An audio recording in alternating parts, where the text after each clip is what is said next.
ஐஸ்வர்யம் என்பது பெரிய ஒரு தவறு போல தெரியுது. ஐஸ்வர்யம் இருந்தா அப்போ நம்மளால பலன் கொடுக்க முடியாதா அப்படின்னா, பண ஆசை எல்லா தீமைக்கும் வேறாய் இருக்கிறது.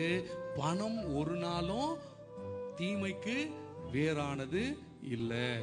அப்போ ஐஸ்வர்யம் சொன்னா அந்த ஐஸ்வர்யத்தை எப்படி நாம் பயன்படுத்துகிறோம்? கார் கொடுத்துட்டார் ஆண்டவர், நல்ல ஒரு பெரிய காரு. வீக்கெண்டு சாட்டர்டே சண்டேனா என்னது?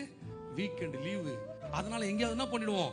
டூருக்கு போயிடுவோம். ஆமா, டூர் போகலாம், தப்பு இல்லை. எங்க வேணா போகலாம், தப்பு இல்லை. ஞாயிற்றுக்கிழமை சர்ச்சுக்கு மட்டும் லீவ் போடாம வேலைக்கு வேணா லீவ் போட்டு போகலாம். ஆனா என்ன பண்ணக்கூடாதுங்க? ஆலயத்துக்கு லீவ் போட்டுட்டு நாம ஒரு நாளும் மற்ற காரியங்களுக்கு போகக்கூடாது. அப்பொழுது தான் இந்த ஐஸ்வர்யம் அங்க பிரச்சனையா மாறிடும். அப்ப நல்லா புரிஞ்சுக்கணும், ஐஸ்வர்யம் எந்த விதத்துல நாம் பலன் கொடுக்க முடியாதபடி தடை செய்கிறது. அந்த ஐஸ்வர்யத்தை சரியாகபடி நாம் பயன்படுத்த வேண்டும்.